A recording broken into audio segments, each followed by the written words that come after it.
How's it going? Welcome back to Unhinged History with your unhinged host, me, Taniberlo.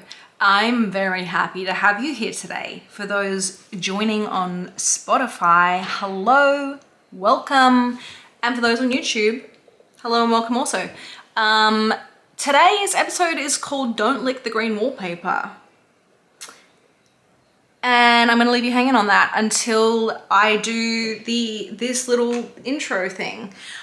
Thank you to everyone who supported this rebranded, posted podcast. I appreciate it so much. Really, without you guys wanting to listen to my storytelling of these crazy facts, there would be, you know what I mean? I really enjoy this. It's fun for me. So I'm absolutely elated that you guys love it too. If you want to share, subscribe, comment, all the other things, I genuinely appreciate it all. So thank you. All right, now let's cue the music and get into the episode.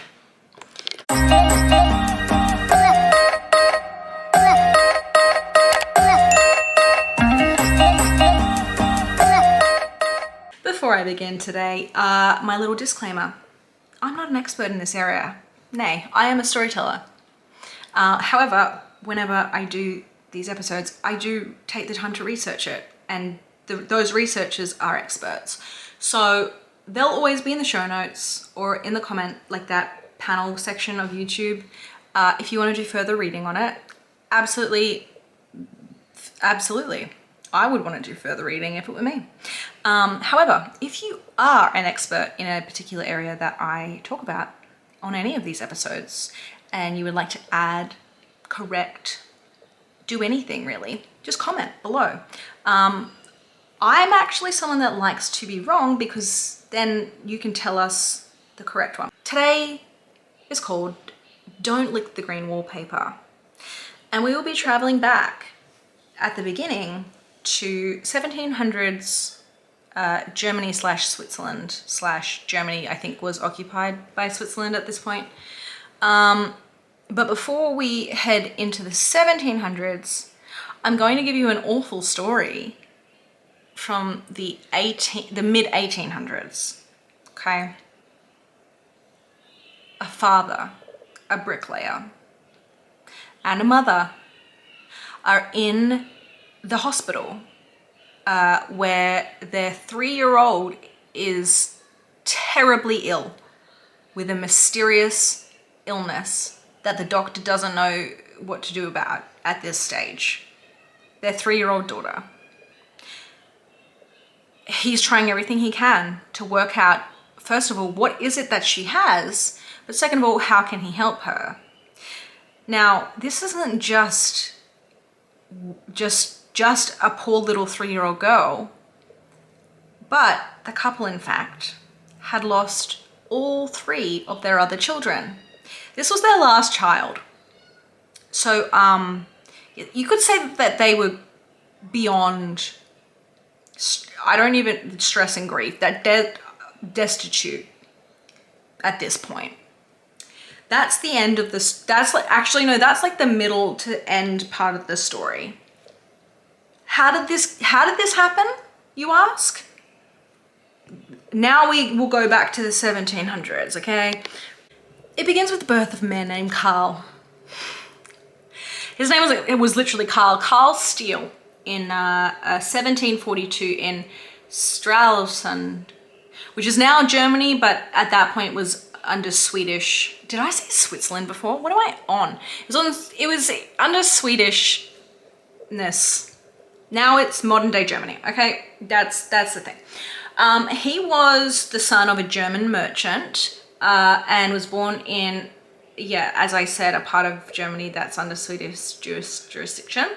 And anyway, he got into pharmacy. He loved chemistry, right? He did an internship and then got another job in pharmacy after pharmacy. And then eventually he got into apothecary.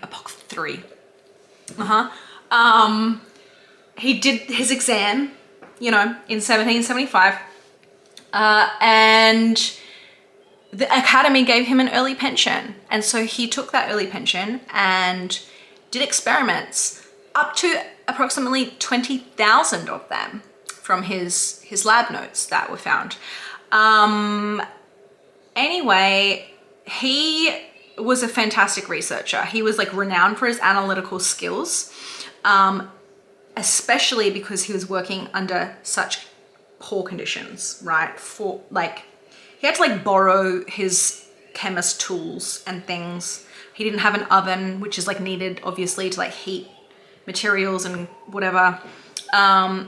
Nonetheless, he was very experimental and really given him a bad rap. He was very good at doing the chemist things. However, unfortunately, I think he even discovered like oxygen or something. Anyway, the point is like, unfortunately, when we think of steel, it's not, well, for me, I don't think of those grand achievements. I think of Steele's green. I think that whole time I said Steele's, like S-T-E, it's not, it's Shields. I'm not sure why I did that. Continuing forward, a typo. See, even when I speak, it's a typo. Whatever, it's a not a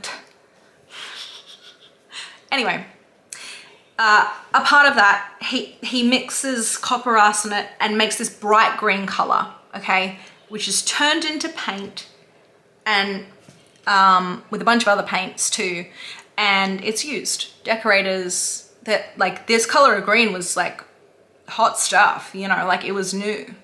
Otherwise, like no green could compare to this green, right?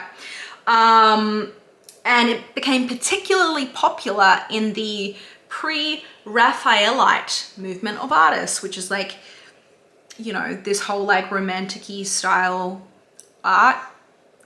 So sorry to all the art historians for that absolutely terrible explanation.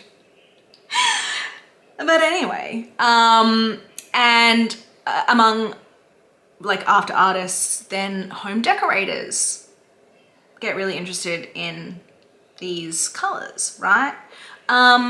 So weirdly enough, Europe, right, who had been using these Shields green paints, these arsenic-based paints, they were like, oh wow, these are dangerous. This ain't good, right? And that was like widely acknowledged in Europe at this point. Then enters the Victorian era Brits. The British just like ignored the warning, I guess. Like, I feel like if you were a British manufacturer buying Shields green, and like the Europeans were like, you know, this is dangerous, right? And they were like surely there was a moment where the manufacturer had to be like, yeah, but it's gonna go off, you know? I'm not sure. Can't comment on that. Don't know what happened. Regardless, the British ignored it. The manufacturers from Britain ignored it. And they did, in fact, use the green. Oh yeah, they did. So now we fast forward ourselves about 50 years into the 1800s and relocate to England. It's the middle of the Victorian era, and the populace over the last 50 years has boomed from like 2.5 million to 9 million, right? Massive development, massive amounts of like mass producing stuff. And there was this huge, you know, care for, you know, if you were in like upper middle class, well-off people category, you were keeping up with the Joneses. And the thing to have was a really cozy, well-decorated home. Because obviously it's England. and they want warmth because it's cold in England a lot of the time.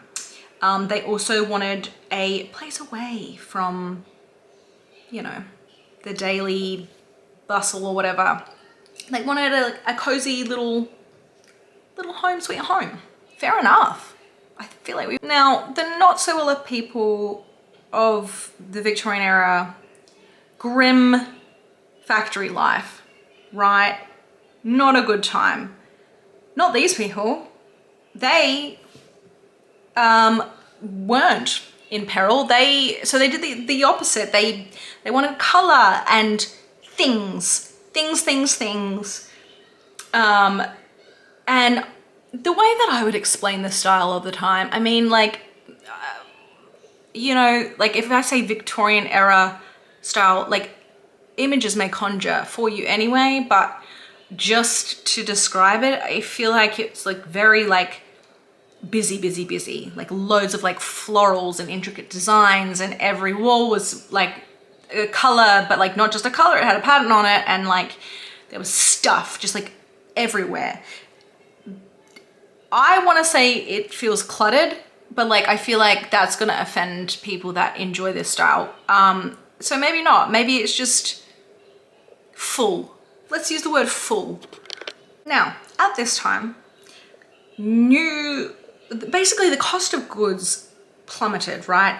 All-time low, meaning that basic necessities were cheaper than ever. Meaning that people needed to show their wealth in different ways because humans just do this. Why? I don't know. Like, anyway, so things became really important. A level of consumption potentially like never witnessed before. I don't know if we can like claim that for like all of history, but like consumerism began hard, you know, everyone, yeah, lots of stuff was the thing to have, okay? I feel like I've stressed the point. Yeah, so I guess the movement was like the opposite of what was sort of before then, you know, the white walls and stuff. They wanted clutter. They wanted all the things. This is where the wallpaper starts, okay? You may be understanding your great-grandmother's lounge choices more, maybe. You know, like the florals and anyway, the point is that it was really important for them to have color and intricate patterns on their walls. Why?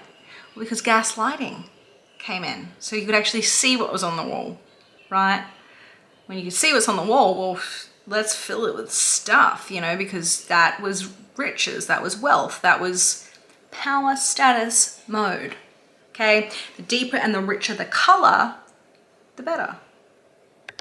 Now, this like basically launched a wallpaper craze. Everyone wanted wallpaper. There was a guide called The Principles of Good Taste in Household Furniture and Decoration. There's basically like this home improvement guide, I suppose. I don't know. Interior design, like whatever. It basically like, this is how you do things. It was a manual. And it outlined principles that were very important in a Victorian home, and one of those things was wallpaper. So with the Castle's household guide, they would literally say, like, they would be like, hey guys, this is what's in at the moment. This is what, you have to have this, or otherwise you have no taste. Like we may have told you last year that the peacock patterned wallpaper was the best, most tasteful thing, but this year it's ridiculous amounts of birds all crammed into one design. I don't know, but you get the picture. The guide was like, buy this, and they did. So one year comes round and they're like, green. You have to have, everything has to be green. And it took off. People loved Scheele's green. That's right. The arsenic green that Europeans are like, yeah, they put it in wallpaper. And not just wallpaper, they put it in children's toys. They put it in carpets. They put it in pretty much everything. That's like not accurate, but you know what I mean. Like if it can be green, paint it green. It's like, see a red door and I want it painted green, not black. with arsenic paint, please. But obviously people didn't know that it was like arsenic paint because they just sold it from the wallpaper companies, right? And then the style guide tells them what to do. So Shields green was like just the brightest and most stable green that you could find. Then different variations came out. So there was emerald, right? Then there was Vienna green, every green, forest green, whatever. I don't think they used the term forest green. I just like said that, it just came out. But then paint makers decided, well, if we can make the green more vibrant, why don't we just like do that with the yellow? And so then they made canary yellow, which had arsenic in it. Like, fantastic. Now, like, have I explained that the wallpaper craze went crazy?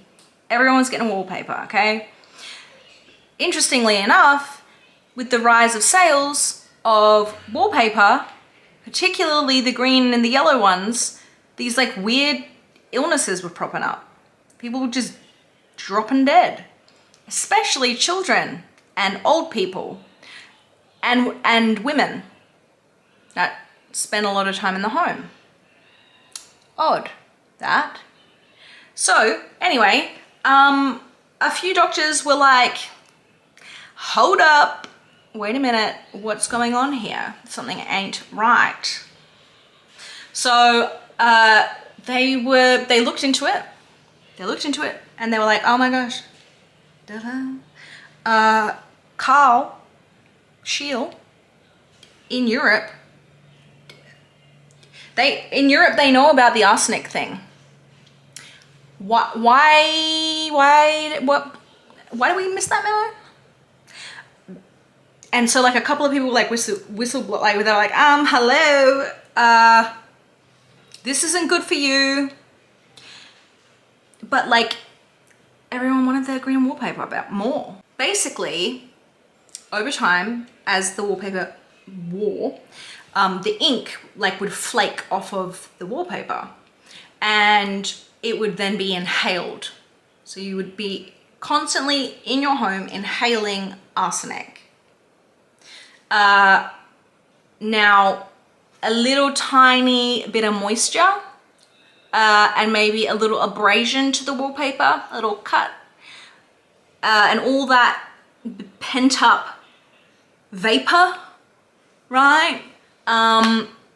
It would turn into like an arsenic gas, I suppose, right? And if once it heated, done, wrap up. So meanwhile, you know, in the newspapers from the time, there's all these reports of people like mysteriously like going into comatose states, mysteriously just dropping dead, falling really ill, dead within hours. So this is where we run into a few issues. The first being that the symptoms of arsenic poisoning aren't like always uniform. And also the symptoms are very similar to cholera, right? Which was absolutely rampant throughout Britain in previous years. So a lot of people that just suddenly died that had like cholera-like symptoms, obviously it was just written off as cholera, not anything else. And there's big money in wallpaper, right? So when, you know, these doctors are like, hello, it's the wallpaper, it's the carpet, it's the whatever, the designers and the manufacturers of said wallpaper obviously don't want to believe it because they're making lots of money. And so as the years went on, people were kind of like, they're starting to distrust this stuff. And William Morris, who was one of the the biggest designers in England at the time, did not believe in arsenic's toxic effects. He thought that the doctors basically conspiratorially told everyone that it was bad for them just as a scare tactic or like a hoax. He didn't believe the doctors because how could wallpaper be so dangerous, you know? Anyway, he eventually caved. Eventually. We'll get to that. Now, along with like people just genuinely not believing in it, thinking it was a hoax, that, I don't know. A lot of people in 19th century England considered small doses of arsenic to be completely fine. Like, they used it in all sorts of things, like products made, face powder with arsenic in it, like makeup, rat poison. I don't really know how like you use one thing for rat poison and then put it on your face. To me, I don't know. But like, yeah, that's an interesting sort of pipeline. Maybe people didn't really know. I don't know. Okay. But they wanted, but yeah.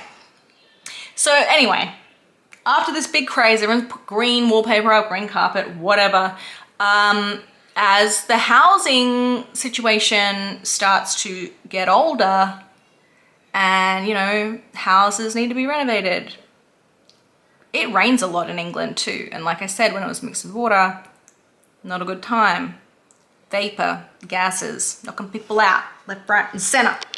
Now, to make it worse, once everyone started to agree that it was in fact arsenic poisoning, they started to collect the experience of what it was like to die from arsenic poisoning.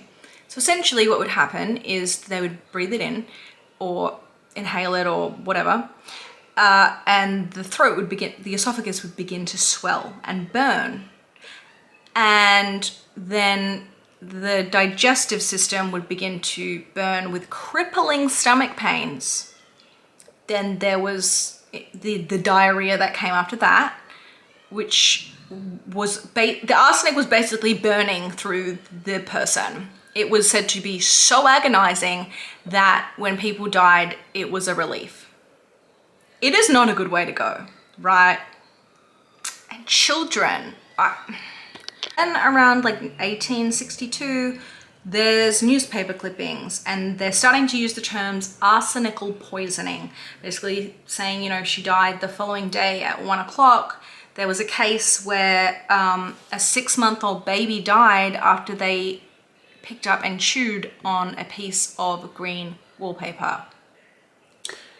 So yeah, basically on top of this, Victorian homes were quite damp, and because it rains a lot, and due to the smog, people pretty much always kept their windows closed, no airflow, right? And so underneath the wallpaper and the glues that were used to attach it, it would mix with the moisture in the air, the damp air, and then eventually really, really dangerous fungi would grow. So, you know, then the glue would loosen, and a house full of people that were like, I guess, dealing with the tiny amounts or the trace amounts of arsenic, if a piece of that wallpaper sort of like the glue gums off and it gas with like killing fungi and arsenic pent up death trap. And people, it doesn't matter how arsenic touches you. You don't have to eat it. You don't have to breathe it in. It can touch your skin, I think. I don't know how absorbed. I actually don't know about that topically. I know it can go through topically though. I just don't really know how much you'd have to touch. Point is that it affects the bloodstream. So it doesn't matter how it gets in. If it gets in, you're done. Not a good time. Passage. There appears to be a good reason for believing that a very large amount of sickness and mortality among all classes is attributable to this cause, exposure to arsenic wallpaper, and that it might probably account for many of the mysterious diseases of the present day, which so continually baffle all medical skill. Yes, that's exactly how it would have sounded. So, anyway, the living rooms or a drawing room was potentially the most arsenic heavy place in the home, just due to the styling and the decor choices of the day. And it's been calculated that the average, you know, upper class drawing room or lounge room could have up to 2.5 kilograms of arsenic in the room in the various green, yellow objects. That's a lot. Yeah, so 2.5 kilograms slash 5.5 pounds in one room. And in case you wanted to know how much arsenic would it take to poison an adult, that would be 140 to 1.4 milligrams. And in case you're not familiar with the metric system, there's 1,000 milligrams in a gram, and there's 1,000 grams in a kilogram, and we're talking about 2.5. So what is that? I don't know, that's a lot of dead adults. What happened? Well, doctors like went to the fight, and they really started being like, this should be illegal, guys. And in the newspapers, they were like, in Germany, this stuff is illegal, guys. So why is it allowable here? The wallpaper people eventually did cave. They caved to the truth, which was that the doctors weren't making it up. I would just like to take this short moment to just draw parallels. Why do we think everything's a scam when doctors say it, and then it turns out that they were right? Like we do that anyway. Anyway, that's just a thought, side quest, if you will. So, 1870. Yes, you heard that right. 70. The lead designer in England, William Morris, bowed to public pressure, and he started a whole range of arsenic-free wallpaper. Yay! My gosh. He literally bowed to public pressure before he did this range, might I also, like, just reiterate. Like, he didn't really want to do it, so. And in 1879, his company built on those works and created a line of washable hygienic wallpapers. Washable wallpaper, what a concept.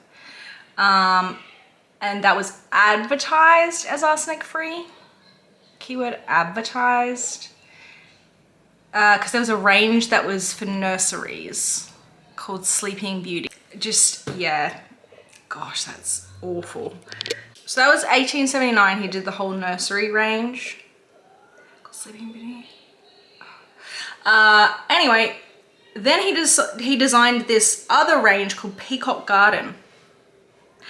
That came out in 1889, so like 10 years later, and that was when the British government was like, okay, we need to like regulate arsenic at this point. So like, you're saying that your wallpapers are arsenic free, you sort of need to prove that to us. I think the key takeaway is that doctors had to fight for the British government to regulate it. Meanwhile, big dogs in the wallpaper industry literally would make comments in newspapers like, it's perfectly harmless and may be used with immunity, and they would offer to eat their own wallpaper to show people that it was fine. Okay, now let us go back to the family that's just lost 3 children. Their 4th is about to die. Well, little Mr. bloody wallpaper man, the guy that did not want his wallpaper to be pulled off the shelves, that's who we're gonna blame. Why?